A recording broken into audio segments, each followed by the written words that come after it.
नमस्कार, शाम के 6 बज गए हैं। आप इस वक्त टाइम्स ऑन भारत के साथ हैं और वक्त हो चुका है लोकतंत्र का। मैं हूं आपके साथ अंकित त्यागी। इस कार्यक्रम में हम लोगों से जुड़े हुए मुद्दों पर बात करते हैं, लोगों से जुड़े हुए उनके सरोकार की खबरों को आगे लाने की कोशिश करते हैं।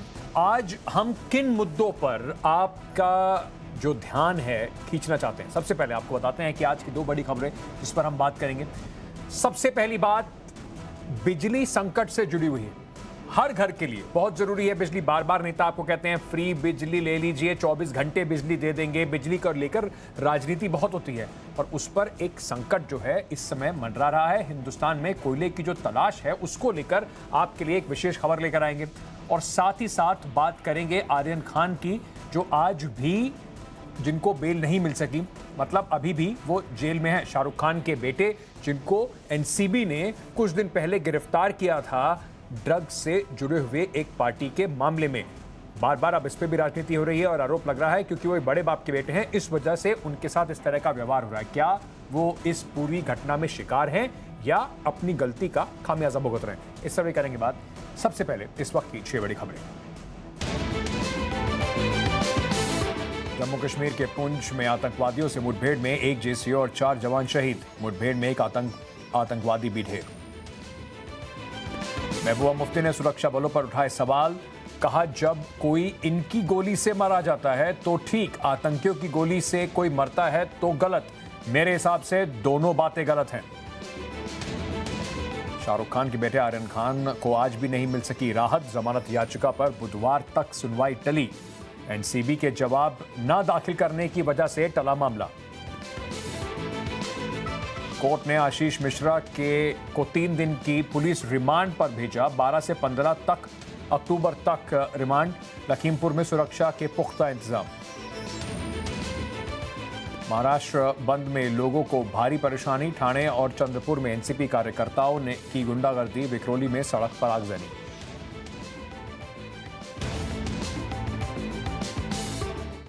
In association with Colors, make life better. सबसे पहले बात करते हैं जिसके बारे में इस वक्त पूरा देश दिल थाम के बैठा हुआ है, यानी कि आपके घर में बिजली संकट की। अगर देश के 10 राज्य कोयले की किल्लत से जूझेंगे तो 21वीं सदी का हिंदुस्तान सुपर पावर कैसे बनेगा? अगर देश में ब्लैकआउट का डर पैदा हो जाएगा तो देश विकास कैसे करेगा? देश में बिजली को लेकर सियासी चर्चाएं चरम पर हैं। राज्य कह रहे हैं कोयले की भारी किल्लत है, केंद्र सरकार कह रही है कोई दिक्कत नहीं है, अफवाहें ना फैलाएं। हकीकत क्या है? अलग अलग राज्यों से आपको रियलिटी रिपोर्ट दिखाते हैं।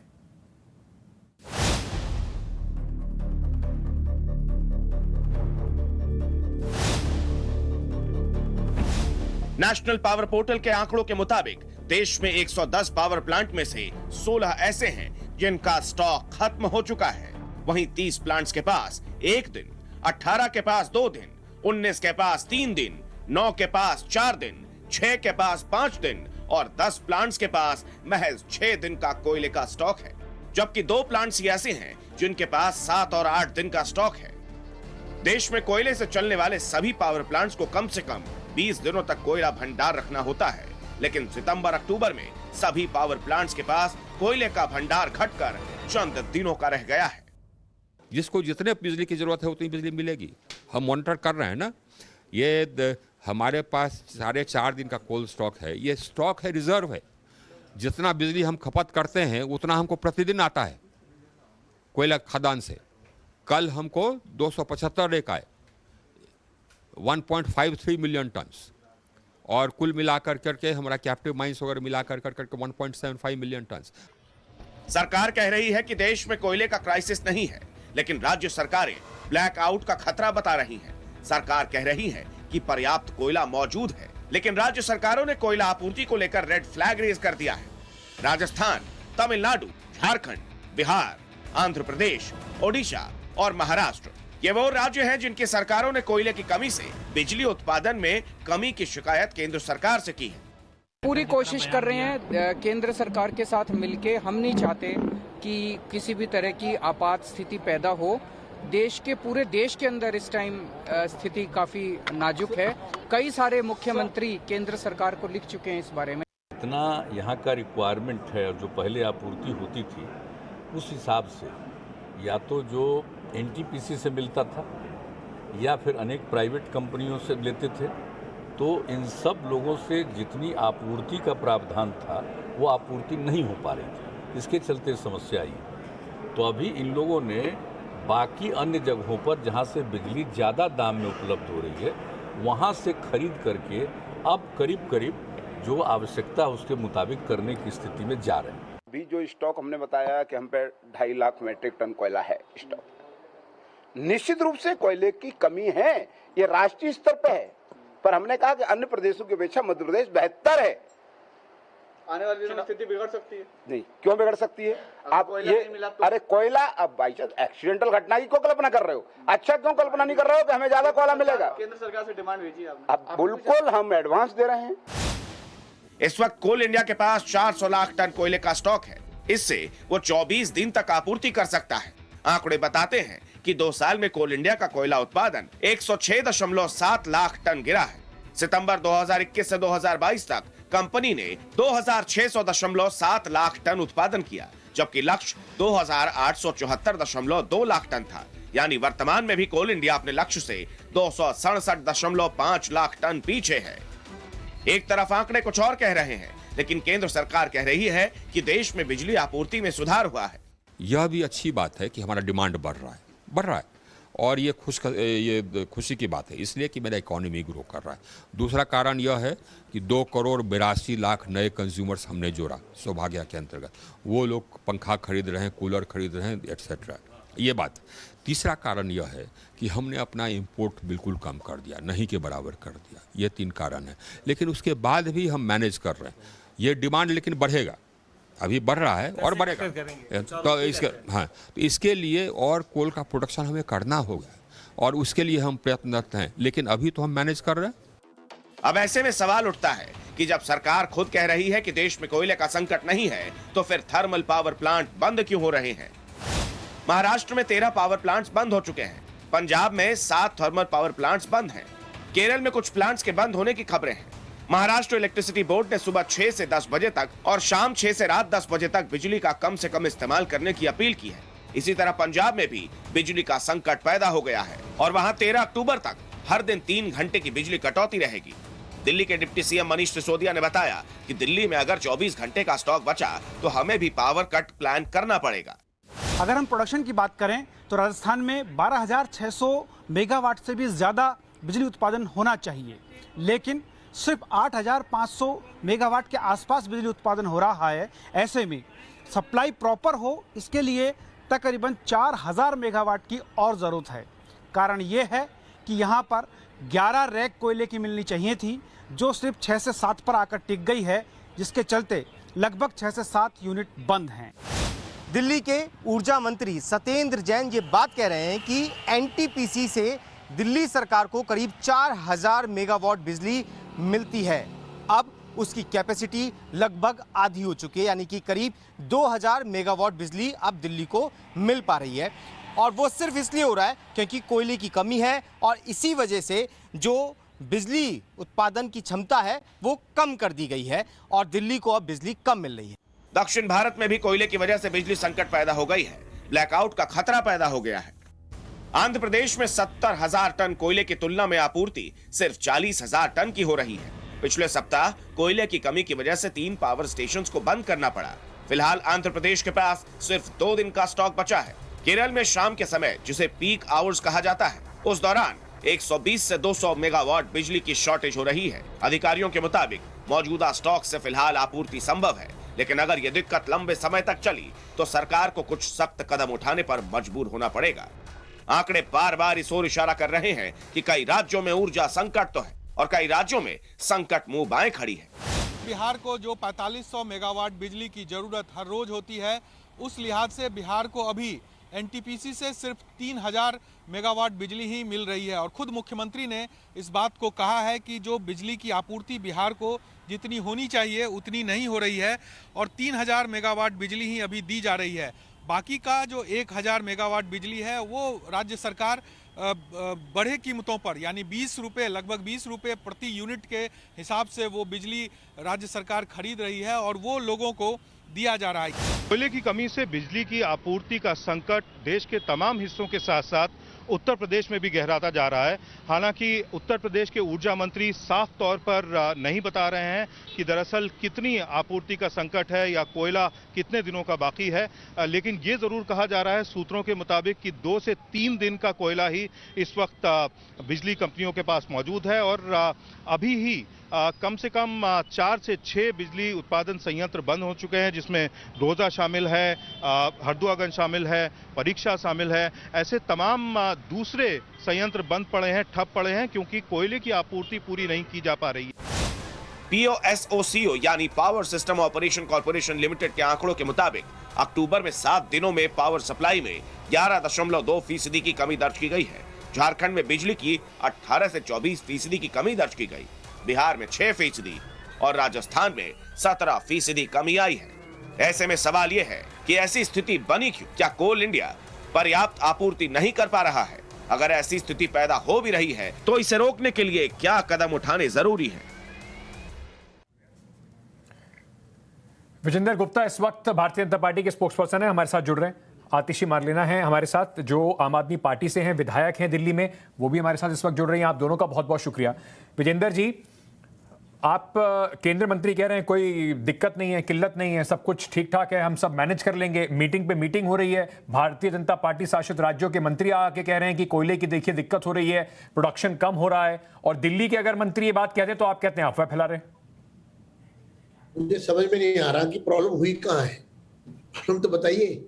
जब मिनिस्टर कह रहे हैं ऑन रिकॉर्ड और फिर डिस्कॉम्स भी कह रही हैं, तो फिर ये ह्यूमन क्राइम पॉलिटिक्स से ज्यादा कुछ नहीं है।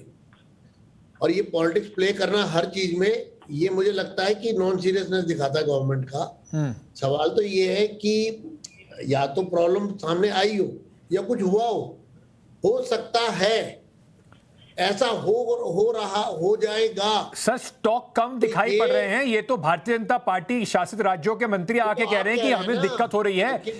जो एनटीपीसी है उसका प्रोडक्शन इस समय कम है, और साथ ही साथ सर सुन तो लीजिए विजेंद्र जी, मेरी सवाल तो पूरा सुन लीजिए। उसके पॉलिटिकल पार्टी का मैं इशू नहीं कह रहा। हाँ, government of India on record कह रही है, तो फिर उसके बाद भी अगर आप सवाल खड़ा कर रहे हैं तो आपको तो चैनल चलाना, देखिए डिबेट भी करवानी है, तो अच्छी बात है।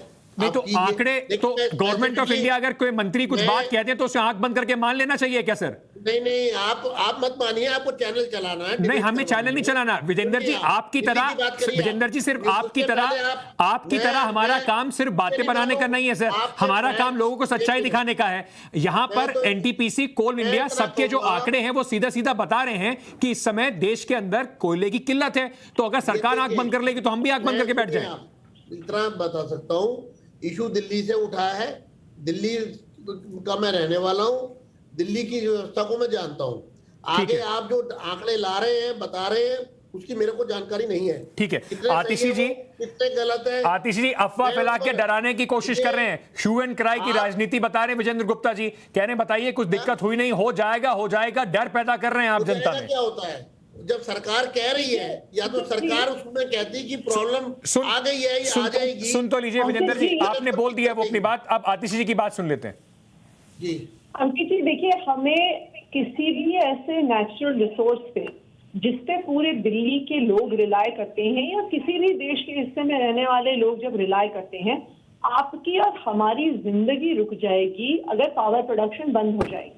तो हम पावर प्रोडक्शन को ऐसी स्थिति में पहुंचने नहीं दे सकते हैं कि हम कहें कि जिस दिन बिजली बननी बंद हो जाए तो हम कहेंगे अच्छा जी बिजली बननी बंद हो गई है। अगर आप पूरा पावर प्रोडक्शन का साइकिल देखिए तो हमेशा कोयले का मिनिमम 10 दिन का स्टॉक उपलब्ध होता है। आज दिल्ली की ये स्थिति आ गई है और इसी स्थिति को बार बार दिल्ली सरकार टेकअप कर रही है कि कई पावर प्लांट्स अब ऐसे हैं जो दिल्ली को सप्लाई कर रहे हैं जिसमें मैक्सिमम 1 से 2 दिन का स्टॉक अवेलेबल है। तो इसलिए दिल्ली की सरकार की ये जिम्मेदारी बनती है। अब केंद्र मंत्री ये कह रहे हैं कि अभी कोई समस्या नहीं है। बिल्कुल आज नहीं है समस्या कि आज कोयला खत्म हो गया है, लेकिन अगर कोयला नहीं आया तो अगले 2 दिन में कोयला खत्म हो जाएगा और प्रोडक्शन कम हो जाएगा, एक पॉइंट के बाद खत्म हो जाएगा। बिल्कुल। दूसरी बात, आप हम पर आरोप लगा सकते हैं विजेंद्र गुप्ता जी कि हम अफवाह फैला रहे हैं, पर हम इकलौता राज्य नहीं है। पंजाब बता रहा है कि समस्या है, राजस्थान बता रहा है कि समस्या है, यूपी बता रहा है कि समस्या है, दिल्ली इसमें अकेला नहीं है। और मुझे लगता है कि अब वो जो कहते हैं ना कि ऑस्ट्रिच सैंड में अपना सर डाल देते हैं कि जी हमें तो दिख नहीं रहा। पर आतिशी जी, आपने बहुत सारे राज्यों का नाम लिया, आपने बताया वो भी समस्या बता रहे हैं, पर कोई ऐसा राज्य नहीं था जिसने इस तरीके से आके सबसे पहले बात करनी शुरू करी कि देखिए हमारे पास कोयला नहीं है। अगर आपके पास दिक्कत हो रही थी तो ये बात तो आप केंद्र की सरकार से बात भी कर सकते थे। आप पे आरोप ये लगता है कि आप लोग समस्याओं के कुछ सोल्यूशन लेकर आते नहीं है, बस पब्लिक के बीच में आप पहुंच जाते हैं और ये कहने लगते हैं कि केंद्र सरकार कुछ कर नहीं रही, कोयले की किल्लत होने वाली है, लोगों के घर में होने वाला है। देखिए, हम तो केंद्र सरकार से लगातार बात कर रहे हैं, हमारे अफसर केंद्र सरकारों के अफसरों से बातचीत में है, हमारे मंत्री केंद्रीय मंत्रियों से बातचीत में है, लेकिन जब तक ये समस्या सुलझेगी नहीं तब तक तो दिल्ली सरकार की भी जिम्मेदारी है ना कि हर फोरम पर हम उसे लेके जाएंगे। आपने इसी तरह का सवाल हम पे उठाया था। अगर आप देखिए, ये सिचुएशन बहुत जल्द जिस प्रकार का ऑक्सीजन मिसमैनेजमेंट सेंट्रल गवर्नमेंट से हुआ था सेकेंड वेव में, ऐसी ही स्थिति बनती जा रही है कि एक सेंट्रली मैनेज्ड कमोडिटी है जो इस केस में कोयला है, जो एक सेंट्रल गवर्नमेंट की कॉर्पोरेशन को प्रोवाइड करना है।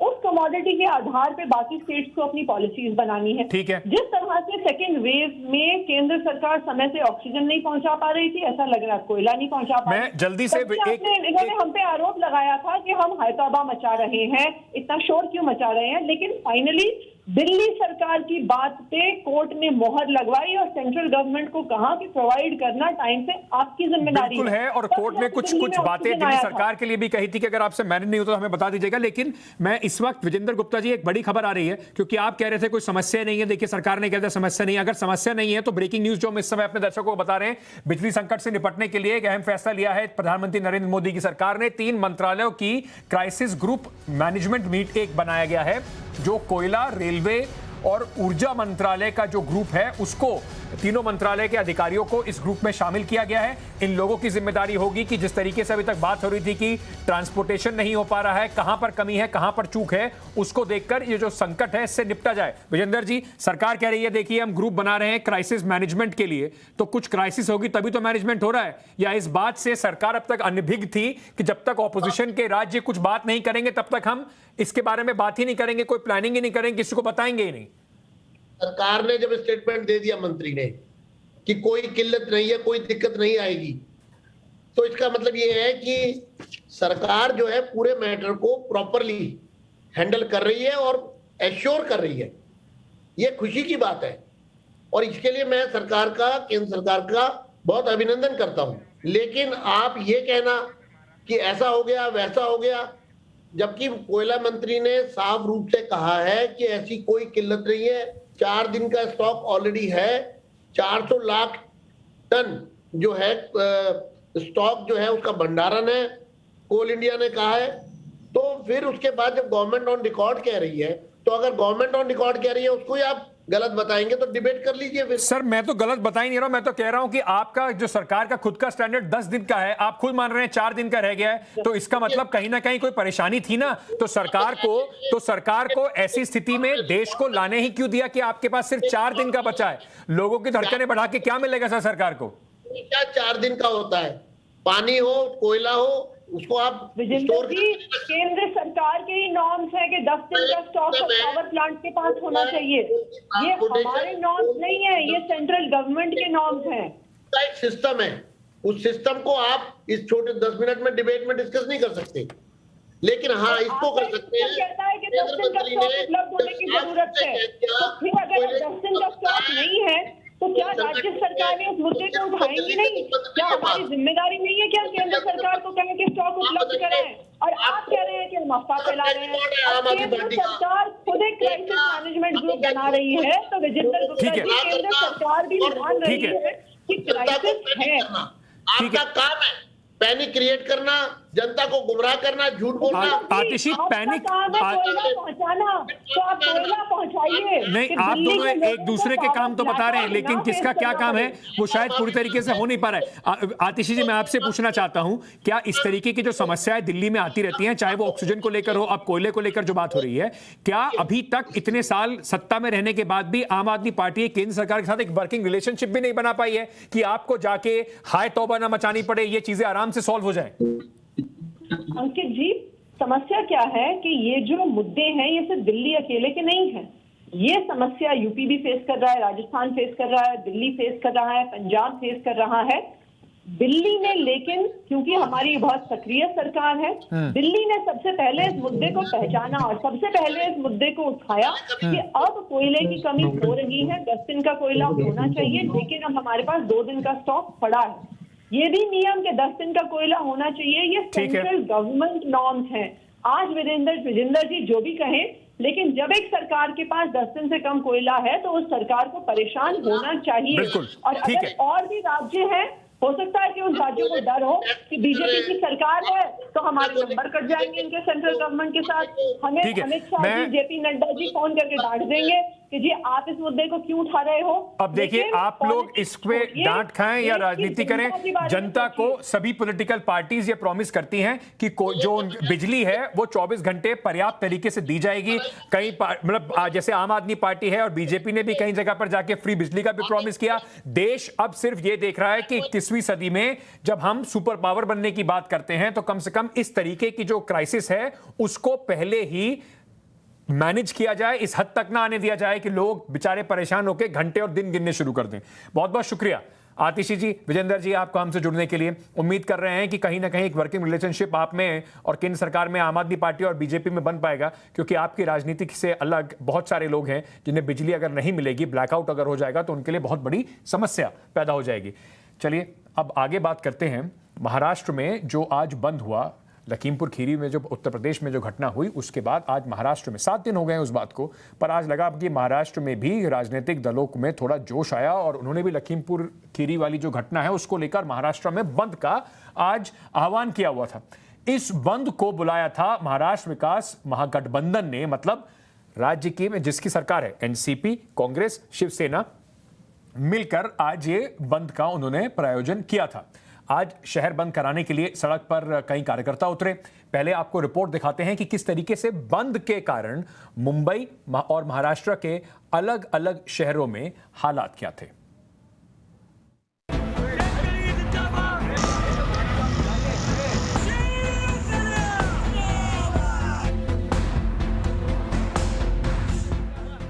सियासत भी अजीब होती है। मुद्दे की कमी हो जाए तो मतलब और मौका देखते ही कार्यकर्ता अपनी सरकार होने के बावजूद सड़क पर उतर जाते हैं। आज महाराष्ट्र में ऐसा ही हुआ। दरअसल लखीमपुर की घटना को लेकर महाराष्ट्र विकास गठबंधन ने बंद का ऐलान कर दिया। मतलब राज्य में जिसकी सरकार है उसी पार्टी के कार्यकर्ताओं ने राज्य के कई शहरों में बंद का ऐलान कर दिया। सबसे पहले मुंबई के बांद्रा इलाके की तस्वीर देखिए। यहाँ सुबह सुबह ना तो दुकानें खुली, बंद के समर्थन में उतरे लोगों ने कई दुकानों को सुबह खुलने ही नहीं दिया। महाविकास अघाड़ी अलायंस की पार्टियों ने महाराष्ट्र बंद का आज आह्वान किया है। उन लोगों के साथ सॉलिडारिटी में जिन्होंने लखीमपुर मामले में अपनी जान गंवाई। यही वजह है कि आप आज मुंबई समेत महाराष्ट्र में बंद देखने को मिल रहा है। इस वक्त मैं बांद्रा लिंकिंग रोड से रिपोर्ट कर रहा हूं और आप देख सकते हैं इस वक्त दुकान खोले जाने का वक्त है, पर अधिकतर दुकानें अभी भी बंद हैं और कुछ दुकानदारों ने अपनी दुकानें आधी खोल रखी हैं, आधा शटर गिरा के रखा हुआ है। मैं मेरे सहयोगी विनायक से कहूंगा कि तस्वीरें दिखाएं कि कैसे आधी दुकानें खोली गई हैं, आधा शटर बंद रखा गया है। कुछ दुकानदारों ने दुकानें खोलना शुरू भी किया है। ये बांद्रा का इलाका है, वेस्टर्न सबर्ब्स का है, पॉश लोकेलिटी माना जाता है, इसलिए यहाँ पे पार्टी कार्यकर्ता कानून अपने हाथ में लें ये संभव नहीं है। यही वजह है कि यहाँ शांति बनी हुई है। ट्रैफिक की बात करें तो अमूमन बांद्रा लिंकिंग रोड इलाके में ट्रैफिक इस वक्त ट्रैफिक जैम की परिस्थिति होती है, पर आज देखा जा सकता है ट्रैफिक स्मूथली निकल रहा है, मतलब लोगों ने भी एहतियात बरता है। ये मलाड की तस्वीरें हैं जहां बंद के दौरान बसों में तोड़फोड़ की गई। सबसे पहले बसों को रोका गया, ड्राइवर ने बस चला दी तो सड़क पर उतरे लोगों ने बसों में तोड़फोड़ कर दी। ऐसी ही तस्वीर अहमदनगर से सामने आई। महाराष्ट्र विकास गठबंधन के कार्यकर्ताओं ने सड़क पर जाम लगा दिया। जैसे ही जाम लगा, लोगों की दिक्कतें बढ़ गई। सबसे ज्यादा परेशानी उन लोगों को हुई जिन्हें सुबह सुबह दफ्तर के लिए जाना था।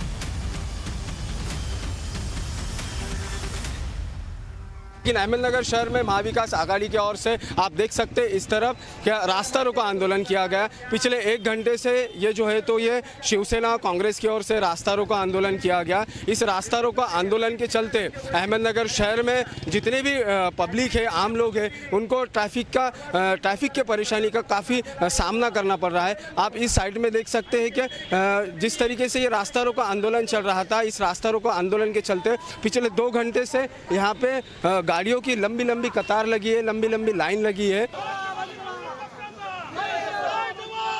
अब ठाणे की कहानी सुनिए। सुबह सुबह दुकानदार जैसे ही अपनी दुकान खोलने लगे, उनकी पिटाई होने लगी। जबरदस्ती बंद करने को कहा गया। देखते देखते ये रूप विकराल हो गया। हाथों में बैनर पोस्टर लेकर सड़क पर उतरे एनसीपी कार्यकर्ताओं ने सड़कों पर घंटों तक दुकानें बंद कराते रहे। मेरा यहाँ मोबाइल का शोरूम है। अभी यहाँ पे आए थे, उन्होंने हमें गुलाब का फूल दिया और कहा दुकान बंद कीजिए। उसके अलावा अगर उसके बाद कुछ होता है तो हमारी कोई जिम्मेदारी नहीं है। मतलब ये खुले में एक मीठी धमकी दे रहे हैं। तो अभी आज हम ये बताओ, हम मिडिल क्लास वाले काम करने वाले आदमी हैं। मैं 10-12 आदमी मेरे स्टाफ है, उनका खर्चा, उनकी सैलरी आती है, दुकान का भाड़ा है। इतना सभी हम खर्चा कहाँ से निकालेंगे अगर हम ऐसे बंद करते रहेंगे तो? पिछले 3 साल में कितनी बार तो लॉकडाउन हुआ है, सारा काम डिस्टर्ब चल रहा है। गाड़ी लाइन पे आती नहीं, उससे पहले फिर कोई ना कोई डिस्टर्बेंस आ जाता है। जैसे जैसे दिन बीता, लोगों की परेशानी बढ़ती रही। कोई वक्त से दफ्तर नहीं पहुंचा तो किसी को कोई साधन ही नहीं मिला। जिस तरह से हमने देखा कि सारी दुकानें अभी भी बंद हैं, महाराष्ट्र बंद के चलते जो नेता मंत्री हैं अभी भी साइलेंट प्रोटेस्ट करते नजर आ रहे हैं। गरीबों की ना कोई आवाज सुनने वाला, और जब त्योहारों में उनकी कमाई बढ़ने वाली थी तो इसी बीच में महाराष्ट्र बंद का ये आह्वान। देखना होगा कि जनता का जो समर्थन मांग रही थी राजनीतिक पार्टियां, जब वो जनता को ही नुकसान पहुंचा रही है तो आखिर इसकी जिम्मेदारी कौन लेता है? बंद का असर महाराष्ट्र के कई इलाकों में दिखा तो कई इलाकों में एनसीपी कार्यकर्ताओं ने जबरदस्ती बंद करा। सियासत जो न कराए वो कम है। इन सब का राजनीतिक फायदा चाहे जो हो, लेकिन दिक्कतें सिर्फ और सिर्फ आम लोगों को होती है। Bureau report, times now Navbharat. दिक्कत सारी यही है, हर चीज राजनीतिक नफा नुकसान देखकर ही की जाती है। अब लखीमपुर के ऊपर एक बंद था तो लखीमपुर कांड की भी बात अब कर लेते हैं। जो वहाँ के लखीमपुर कांड के मुख्य आरोपी हैं आशीष मिश्रा, जो कि मंत्री जी के सुपुत्र हैं। अब सुपुत्र मैं कह रहा हूँ क्योंकि मंत्री जी को बुरा न लगे, अभी तक उनके बेटे को सजा नहीं हुई है। आशीष को अब 3 दिन के लिए पुलिस की रिमांड पर भेज दिया गया। रिमांड 12 अक्टूबर से 15 अक्टूबर तक होगी। जानकारी के मुताबिक जो शर्तें रखी गई हैं उसमें पुलिस को आशीष की रिमांड मिली है। इसमें सबसे पहले आशीष मिश्रा को शनिवार देर रात गिरफ्तार किया गया था और फिर उन्हें कोर्ट में पेश किया गया था। आज बहुत कुछ इस पूरे मामले में घटा, कई सारी रिकवरीज हुई। क्या क्या हुआ अब इन्वेस्टिगेशन में, इसके लिए मैं सीधे आपको लखनऊ लिए चलता हूं। मेरे सहयोगी आदर्श इस वक्त हमारे साथ जुड़ रहे हैं, लखीमपुर से हमारे साथ जुड़ रहे हैं। लखीमपुर में आदर्श बिल्कुल तैनात हैं उस दिन से जिस दिन से पूरी घटना हुई है। एक एक मिनट की खबर आप तक लेकर आ रहे हैं। आदर्श, रिमांड की बात हो गई है, कितनी क्या क्या आज पुलिस की गतिविधियां रही और क्या क्या नया खुलासे इसमें आज सामने आए मामले में, हमारे दर्शकों को बताइए जरा। देखिए, शुरुआत जब हुई थी, जिस वक्त हम कोर्ट पहुंचे थे, सुबह तकरीब 10 बजे हम कोर्ट पहुंचे थे और उस दौरान ही पूरे शहर में आरएएफ के साथ साथ अलग अलग टुकड़ियां जो थी वो मार्च कर रही थी। उसके बाद पेशी का समय तय हुआ कि 1 बजे के करीब पेशी होगी। फिर कनेक्टिविटी में दिक्कत आने की वजह से इस पेशी को बाद में टाला गया। 3 बजे के आसपास ये पूरी पेशी वीडियो कॉन्फ्रेंसिंग के जरिए हुई है और उस दौरान जो बहस हुई है बचाव पक्ष की वजह से, पक्ष की तरफ से, और साथ ही साथ जो अभियोजन पक्ष था उसकी तरफ से। तो इसमें साफ तौर पर अभियोजन पक्ष का ये कहना था कि हमने 12 घंटे पूछताछ की और उस 12 घंटों में हमने तकरीब तकरीबन 40 सवाल इनसे पूछे थे। उन 40 सवालों के जवाब भी नहीं से सही से दे पाए हैं और साथ ही साथ जो इन्होंने प्रूफ एविडेंसेस हमें दिए हैं, चाहे वो पेन ड्राइव में मौजूद वीडियोज़ हों, 150 से ज़्यादा फ़ोटोज़ हों, और अपने आप को ये बताने के लिए कि तकरीबन 2 बजे के बीच से 4 बजे के बीच तक ये घटना के दिन घटनास्थल पर नहीं बल्कि अपने दंगल के कार्यक्रम में मौजूद थे। उन सभी चीज़ों से पुलिस संतुष्ट नहीं थी और पुलिस ने इसीलिए उसी दिन गिरफ्तारी से ठीक पहले ये कहा था कि हमें संतोषजनक जवाब नहीं मिला है, साथ ही साथ पूछताछ में जो उनके साथ कॉपरेशन होना था वो सही से नहीं हो पाया है, इस वजह से हम इनको गिरफ्तार कर रहे हैं। आज जो बचाव पक्ष का था उसकी तरफ से ये दलील दी जा रही थी कि इससे पहले भी लगातार पूछताछ हुई है और उसके बाद अगर ज़रूरत हो तो वो जाकर खुद न्यायिक हिरासत में मौजूद आशीष मिश्रा से पूछताछ कर सकते हैं। लेकिन जो कि अभियोजन पक्ष लगातार ये मांग कर रहा था कि जो दलीलें। आदर्श, बहुत बहुत शुक्रिया हमसे जुड़ने के लिए। तो आशीष मिश्रा की परेशानियां बढ़ती जा रही हैं, उनकी बंदूकों को और बाकी जो उनका जो रुतबा जिससे वो दिखाते थे, गुंडाई अपनी करते थे, जिस तरीके का लोगों का आरोप है, उन सबको पुलिस ने फिलहाल जब्त कर लिया है। अब मुश्किलें उनके पिताजी की बढ़ेंगी। क्या कोई भी व्यक्ति देश का गृह राज्य मंत्री बना रह सकता है अगर उसके पुत्र के ऊपर इस तरीके के आरोप हों और वो पुलिस की कस्टडी में हो? ये एक बड़ा सवाल है। लोकतंत्र में अब बात करते हैं आर्यन खान की। आर्यन खान शाहरुख खान के बेटे हैं जो इस वक्त जेल में हैं। आज उनकी बेल पर सुनवाई तो हुई लेकिन उन्हें राहत नहीं मिली। दोनों तरफ से वकीलों ने अपनी अपनी दलीलें जरूर रखी। आखिर में एनसीबी ने पेपर वर्क का हवाला देते हुए कहा कि अभी वो जवाब दाखिल करने की स्थिति में नहीं है, उनको 2-3 दिन चाहिए। पहले आपको ये रिपोर्ट दिखाते हैं क्योंकि बार बार अब यही सवाल उठ रहा है, क्या आर्यन खान, क्योंकि वो शाहरुख खान के बेटे हैं, इस वजह से उनको इस तरीके का परेशानियों का सामना करना पड़ रहा है।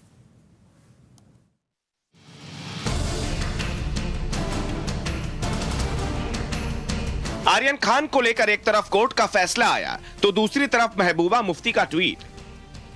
कोर्ट का फैसला था कि अगली सुनवाई बुधवार को होगी, तब तक आर्यन को जेल में ही रहना होगा। इसके ठीक बाद महबूबा मुफ्ती ने ट्वीट किया और लिखा कि आर्यन के साथ ऐसा इसीलिए हो रहा है क्योंकि उसके नाम के आगे खान लिखा हुआ है। आज कोर्ट में जब सुनवाई शुरू हुई तो एक तरफ एनसीबी के वकील थे तो दूसरी तरफ आर्यन का वकील। फिर जिरह शुरू हुई। जज साहब का फैसला आया कि अब अगली सुनवाई बुधवार को 11 बजे होगी, तब तक आर्यन को मुंबई के आर्थर रोड जेल में ही रहना होगा। बुधवार को 11 बजे सुनवाई होगी क्योंकि एनसीबी ने उन्होंने बताया, उनके वकीलों ने बताया कि उनको रिप्लाई फाइल करना है। बुधवार को हम सुनवाई करेंगे, ऐसे जज साहब ने डायरेक्शन दिया है। एनसीबी ने पेपर वर्क का हवाला दिया है। जवाब दाखिल करने के लिए एनसीबी ने वक्त लिया। बुधवार को एनसीबी कोर्ट में जवाब देगी। अब सवाल यह है कि आर्यन खान की मुश्किलें इतनी क्यों बढ़ रही हैं? क्या वो सुपरस्टार के बेटे हैं इसीलिए, या फिर इसके पीछे कोई और कहानी है? अब जरा इन तस्वीरों को देखिए। आर्यन की गिरफ्तारी के बाद से ही इसे लेकर सवाल पूछे जा रहे हैं। ये कौन है? ये कैसे एनसीबी की कार्रवाई के दौरान मौजूद था? कैसे आर्यन के करीब जाकर सेल्फी ले ली? सोशल मीडिया पर तस्वीर वायरल हुई तो लगातार ये सवाल बड़े होने लगे। पहले कहा गया कि यह शख्स एनसीबी का कर्मचारी है, लेकिन जल्द ही एनसीबी ने साफ कर दिया कि तस्वीरों में दिखने वाला शख्स का एनसीबी से कोई लेना देना नहीं है। ऐसे में सवाल है कि यह शख्स एनसीबी की कार्रवाई के दौरान कैसे मौजूद था? इस शख्स का इस केस से क्या लेना देना है? एक तरफ आर्यन की जमानत याचिका खारिज हो रही है, दूसरी तरफ आर्यन के बहाने कई ऐसी चीजें दिख रही हैं जिसे लेकर या तो सियासत की जा रही है या फिर सवाल खड़े हो रहे हैं। ऐसे में घूमकर बात फिर वहीं आती है कि एनसीबी का काम क्या है और एनसीबी करती क्या है। एनसीबी का काम है अवैध ड्रग्स का सेवन रोकना, ड्रग्स पॉलिसी बनाना, उसे लागू करना और ड्रग्स तस्करी को रोकना। एनसीबी करती क्या है? छोटे केस पर ध्यान नहीं देती है। छोटे केस पुलिस को ट्रांसफर किए जाते हैं और बड़े केस को पकड़ना एनसीबी का काम है। जिस तरह से आर्यन खान के केस में बातें आगे बढ़ रही हैं, वैसे वैसे सवाल खड़े हो रहे हैं। अब आने वाले दिनों में इन सारे सवालों के जवाब एनसीबी को ही देने होंगे। ब्यूरो रिपोर्ट, टाइम्स नाउ, नव भारत। कल भी इस पर मैंने काफी विस्तार से बात करी थी। अब आपको जरा दिखा देते हैं कि आज कोर्ट में क्या क्या हुआ, एनसीबी के वकील ने क्या कहा और उसके जवाब में आर्यन खान के जो वकील हैं उन्होंने क्या कहा। सबसे पहले आर्यन खान के वकील ने कहा कि एनसीबी के जो वकील हैं वो आर्यन के पास से अवैध सामान कुछ मिला ही नहीं है। कल ही ऑर्डर की कॉपी मिली है और बेल से जो एनसीबी की जांच है वो प्रभावित नहीं होगी। सभी आरोपियों के, ये जो एनसीबी के जो वकील हैं उन्होंने कहा सभी आरोपियों के जवाब जो हैं वो तैयार नहीं हैं। आर्यन 7 दिनों से जेल में है, जवाब देने के लिए 2 से 3 दिन चाहिए। तो पहले उन्होंने कहा, जो आर्यन खान के वकील ने, कि 7 दिनों से आपने इनको जेल में रखा हुआ है, और इस पर एनसीबी के जो वकील थे उन्होंने कहा कि 2 और 3 दिन और लगेंगे जवाब देने के लिए। इस वक्त मेरे साथ सिद्धार्थ लूथरा साहब जुड़ रहे हैं, वरिष्ठ अधिवक्ता हैं और इस तरीके के काफ़ी केसेस को, क्रिमिनल लॉयर हैं बहुत बड़े और देखते आए हैं बड़ी क्लोजली। सिद्धार्थ जी बहुत बहुत शुक्रिया। कल भी मेरी और आपकी बातचीत हुई थी तो हम ये बात बार बार यही दोहरा रहे थे कि एनसीबी का कहीं ना कहीं जो केस है बड़ा कमजोर दिखाई पड़ता है, और जो मैंडेट है शायद उससे काफी अलग काम, छोटे केसेस पे लोगों को, इंडिविजुअल्स को जिस तरीके से एनसीबी पकड़ रही है, हम उस पर कल बात कर रहे थे। आज एनसीबी आई और उसने कहा कि देखिए हमारे पास जवाब देने के लिए 2-3 दिन का और समय दीजिए। अब लोग पूछ रहे हैं कि जानबूझ के ड्रैग करा जा रहा है क्या? ये 7 दिन हो चुके आर्यन खान को जेल में। देखिए हमारे यहाँ अनफॉर्चुनेटली सिचुएशन ये है कि जब भी इन्वेस्टिगेटिंग एजेंसी समय मांगती हैं तो ज़्यादातर कोर्ट्स उनको टाइम देते हैं, और इसमें ये एक प्रोसेस बन गया है कि अरेस्ट के बाद वो 2 दिन 3 दिन 4 दिन ले लेते हैं, उनको मिल जाते हैं, कोर्ट्स दे देते हैं कि अगर ना दिया जाए समय तो यही ग्राउंड ऑफ चैलेंज बन जाता है कि कल को अगर ब्लेड स्टार्ट हो। हमें ये समझना पड़ेगा कि मैजिस्ट्रेट से के पास तो पावर नहीं थी क्योंकि ये एनडीपीएस का केस है, पर सेशंस कोर्ट को नोटिस तो देना होगा, पर कम से कम दिया जाए। और एक और चीज सेशंस कोर्ट देख सकती है इन केसेस में कि इंटरिम बेल का प्रावधान। अब ये तो है नहीं कि कोई रिकवरी हुई, ये तो है नहीं कि कोई रिस्ट्रिक्शन है जिसे हम ट्विन कंडीशंस कहते हैं। सेक्शन 37 का जो बार है कि आदमी को अपनी इनोसेंस दिखानी होती है, वो इन केसेस में जहां रिकवरी नहीं, वो नहीं अप्लाई करेगा। और क्योंकि वो नहीं अप्लाई करेगा, इसलिए मेरा मानना है कि इन केसेस में बेल की सुनवाई जल्द से जल्द की जाए, क्योंकि हर इंसान का हक है कि वो रिहा हो सके। हाँ, कानून के तहत होना चाहिए जी, ये नहीं कि आप किसी को जेल में रखें। और प्री ट्रायल डिटेंशन पनिशमेंट नहीं है। देखिए एनडीपीएस एक्ट सीरियस ऑफेंस है, हम सब जानते हैं, और भी ऐसे सीरियस ऑफेंसेस हैं, पर आपको ये तो देखना पड़ेगा कि एक इंसान का रोल क्या है। और आज के दिन में हम इसलिए आप लोग ये हाईलाइट कर रहे हैं और सब लोग कह रहे हैं क्योंकि कोई एक बड़े आदमी का, बड़े शख्स का वो बेटा है, बड़े एक्टर हैं, फिल्म स्टार हैं, सुपरस्टार हैं। पर मेरा मानना है कि हर इंसान जिसको अरेस्ट किया जाता है, बिल्कुल, उसकी बेल जल्द से जल्द क्यों ना सुनी जाए। सुप्रीम कोर्ट की डिसीजन है 2017 की, हुसैन की, मैंने ही बहस की थी उस समय, हुसैन और आंसू, और उसमें यह कहा गया था कि आप बेल जल्द से जल्द सुन के खत्म करें। जी, बेल जो है वो नॉर्म है, जेल एक्सेप्शन है, ऐसा हम सुनते जरूर आए कई बार। सिद्धार्थ होनी चाहिए, मैं आपसे इस पे कहूंगा, बेल नॉर्म होनी चाहिए, जेल एक्सेप्शन होना चाहिए, लेकिन सच्चाई अब ये नहीं रही है। सिद्धार्थ जी मुझे ये बताइए, जैसे आपने कहा कि हम इसकी बात इसलिए कर रहे हैं क्योंकि आर्यन खान की बात हो रही है, शाहरुख खान के बेटे हैं, इस वजह से इनकी बात हो रही है, पर यही सवाल एनसीबी से अगर पूछा जाए कि क्योंकि वो एक बड़े स्टार के बेटे हैं, अदरवाइज ऐसे बहुत सारे इंडिविजुअल्स हैं जो शायद ड्रग का कंजम्पशन करते होंगे, उनके केस में क्या एनसीबी इतनी तेजी से कार्रवाई करती है? फिल्म स्टार्स की पूरी एक झड़ी उन्होंने पिछले 1 साल में लगाई, उन केसेस का कुछ हुआ नहीं है, तो शायद कहीं ना कहीं हेडलाइन हंटिंग नहीं लगती आपको ये? देखिए, हर आदमी आज के दिन में मीडिया सेंसिटिव हो गया है, चाहे इन्वेस्टिगेटिंग एजेंसी हैं, चाहे हम लोग ही हैं वकील, और पब्लिक लाइफ में जो भी आना चाहता है। और आप लोग हमें बुलाते हैं और हम लोग बात करते हैं और बहसें हमारी जारी की जाती हैं। हमारे यहाँ 2012 में सुप्रीम कोर्ट ने कहा, और बहुत अच्छी जजमेंट है सहारा में, कि अगर आप किसी के बारे में क्राइम को हाईलाइट करो या आप इन्वेस्टिगेशन को ज्यादा हाईलाइट करोगे, उसमें 2 नुकसान हो सकते हैं। एक तो इन्वेस्टिगेशन पे इंपैक्ट होता है क्योंकि सारी चीज तो आपने पब्लिक डोमेन में डाल दी। दूसरी चीज, अगर आप बेल पे ही इंसिस्ट करते रहोगे और बेल ही अपोज करते रहोगे तो आपकी इन्वेस्टिगेशन कहां चलेगी? आपको देखना है कि कोई आदमी किसी जुर्म से जुड़ा है कि नहीं, उसके लिए रिकवरी हुई नहीं, साइंटिफिक इन्वेस्टिगेशन की जरूरत है, वो उस शख्स की अवेलेबिलिटी है स्पॉट पे, आपका ये कहना है, फिर आप उसको जोड़िए, और अगर नहीं जोड़ सकते तो उसको रिमांड पे, बेल पे उसको अपोज कर करके क्या अचीव करेंगे?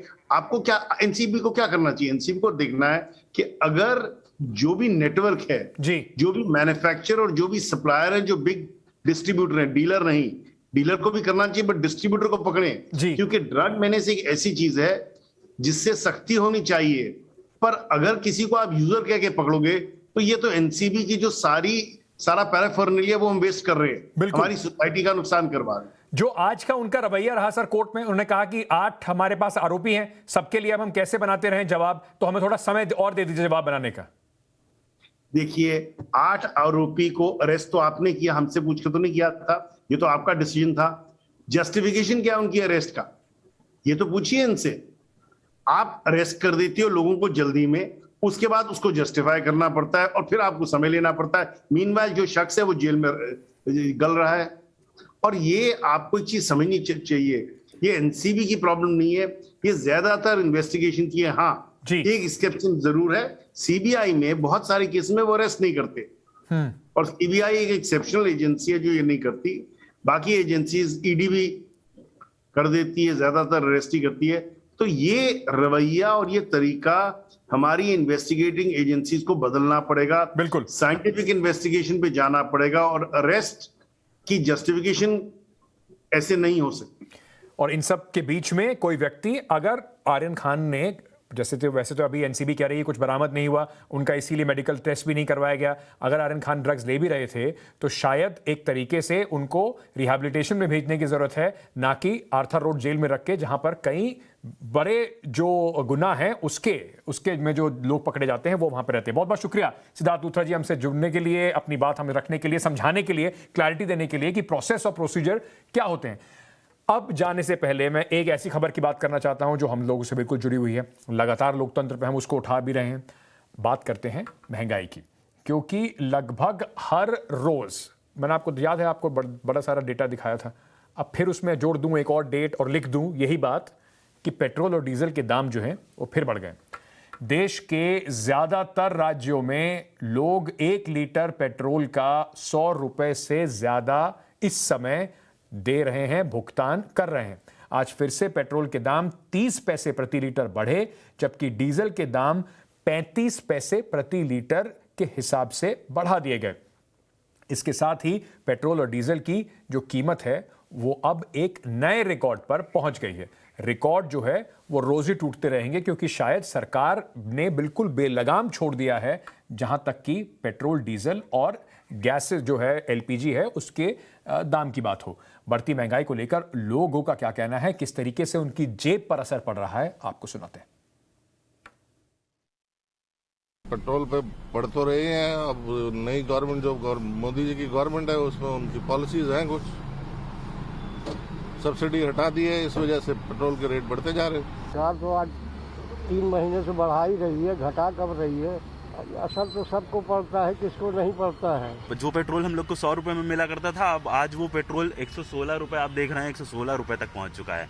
तो ये महंगाई ने एक तरीके से कमर तोड़ रखी है हम लोग की। एक तरफ तो कमाई नहीं है, दूसरी तरफ इतने ज़्यादा पैसे हम लोग को पेट्रोल में ही फूकने पड़ जा रहे हैं। और हम लोग बाहर से आने वाले लोग जो यहाँ पे रहते हैं, अब उनके पास महंगाई की ऐसी मार है कि अब कुछ भी ना तो कमाई का जरिया है और खर्च इतना ज़्यादा हो चुका है। 50 रुपए का पेट्रोल डाल के काम करते थे, आज 50 में कुछ हो भी नहीं रहा है। आमदनी कम हो चुकी है हर इंसान की। सर हम तो 2 व्हीलर पे आ जाएंगे, पर फिर भी हम मोदी जी के साथ हैं। सरकार से अपनी यही चाहत है कि रोड, बिजली, पानी, इसके अलावा आम पब्लिक तो कुछ मांगती ही नहीं है ना।